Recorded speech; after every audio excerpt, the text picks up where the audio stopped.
حضرت صلی اللہ علیہ وآلہ وسلم پر وحی کا ابتدائی دور اچھے سچے پاکیزہ خوابوں سے شروع ہوا۔ آپ خواب میں جو کچھ دیکھتے وہ صبح کی روشنی کی طرح صحیح اور سچا ثابت ہوتا۔ پھر من جانب قدرت آپ تنہائی پسند ہو گئے اور آپ نے غار حرا میں خلوت نشینی اختیار فرمائی اور کئی دن اور رات وہاں مسلسل عبادت اور یاد الہی و ذکر میں مشغول رہنے لگے۔ جب تک گھر آنے کو دل نہ چاہتا توشہ ہمراہ لیے ہوئے وہاں رہتے۔ توشہ ختم ہونے پر ہی اہلیہ محترمہ حضرت خدیجہ رضی اللہ تعالی عنہا کے پاس تشریف لاتے اور کچھ توشہ ہمراہ لے کر پھر وہاں جا کر خلوت گزین ہو جاتے۔ یہی طریقہ جاری رہا یہاں تک کہ آپ پر حق منکشف ہو گیا اور آپ غار حرا ہی میں قیام پذیر تھے کہ اچانک حضرت جبرائیل علیہ السلام آپ کے پاس حاضر ہوئے اور کہنے لگے کہ اے محمد پڑھو۔ آپ فرماتے ہیں کہ میں نے کہا کہ میں پڑھنا نہیں جانتا۔ آپ صلی اللہ علیہ وسلم فرماتے ہیں کہ فرشتے نے مجھے پکڑ کر اتنے زور سے بھینچا کہ میری طاقت جواب دے گئی۔ پھر مجھے چھوڑ کر کہا پڑھو۔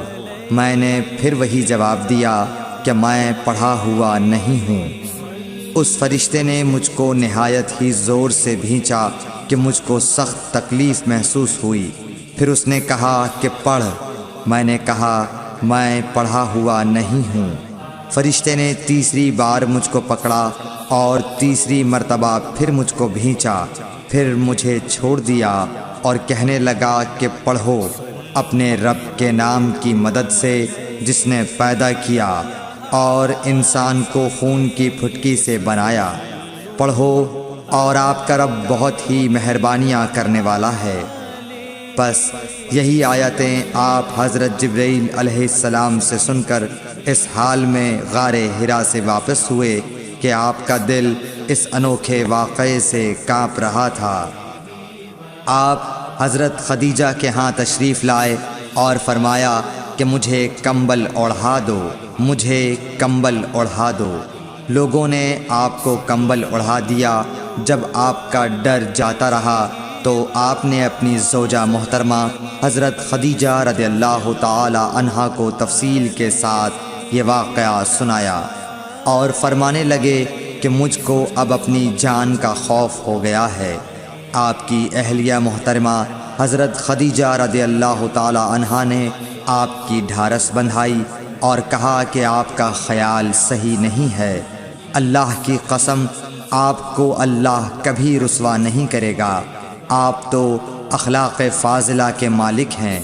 آپ تو کنبہ پرور ہیں، بے کسوں کا بوجھ اپنے سر پر رکھتے ہیں، مفلسوں کے لیے آپ کماتے ہیں، مہمان نوازی میں آپ بے مثال ہیں اور مشکل وقت میں آپ امر حق کا ساتھ دیتے ہیں۔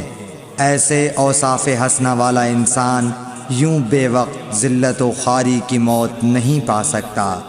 پھر مزید تسلی کے لیے حضرت خدیجہ رضی اللہ تعالی عنہا آپ کو ورقہ بن نوفل کے پاس لے گئیں جو ان کے چچا زاد بھائی تھے اور زمانہ جاہلیت میں نصرانی مذہب اختیار کر چکے تھے اور عبرانی زبان کے کاتب تھے۔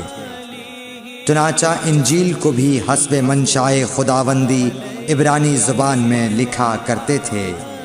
انجیل سریانی زبان میں نازل ہوئی تھی، پھر اس کا ترجمہ عبرانی زبان میں ہوا۔ ورقہ اسی کو لکھتے تھے۔ وہ بہت بوڑھے ہو گئے تھے، یہاں تک کہ ان کی بینائی بھی رخصت ہو چکی تھی۔ حضرت خدیجہ رضی اللہ تعالی عنہا نے ان کے سامنے آپ کے حالات بیان کیے اور کہا کہ اے چچا زاد بھائی، اپنے بھتیجے محمد صلی اللہ علیہ وسلم کی زبانی ذرا ان کی کیفیت سن لیجئے۔ وہ بولے کہ بھتیجے آپ نے جو کچھ دیکھا ہے اس کی تفصیل سناؤ۔ چنانچہ آپ صلی اللہ علیہ وآلہ وسلم نے از اول تا آخر پورا واقعہ سنایا، جسے سن کر ورقہ بے اختیار ہو کر بول اٹھے کہ یہ تو وہی ناموس معزز رازدان فرشتہ ہے جسے اللہ نے حضرت موسیٰ علیہ السلام پر وحی دے کر بھیجا تھا۔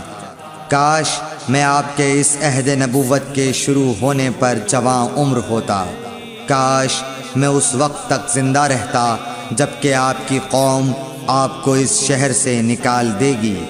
رسول کریم صلی اللہ علیہ وآلہ وسلم نے یہ سن کر تعجب سے پوچھا کہ کیا وہ لوگ مجھ کو نکال دیں گے، حالانکہ میں تو ان میں صادق و امین و مقبول ہوں؟ ورقہ بولا، ہاں یہ سب کچھ سچ ہے، مگر جو شخص بھی آپ کی طرح امر حق لے کر آیا لوگ اس کے دشمن ہی ہو گئے ہیں۔ اگر مجھے آپ کی نبوت کا وہ زمانہ مل جائے تو میں آپ کی پوری مدد کروں گا۔ مگر ورقہ کچھ دنوں کے بعد انتقال کر گئے، پھر کچھ عرصے تک وحی کی آمد موقوف رہی۔ صحیح بخاری حدیث نمبر 3۔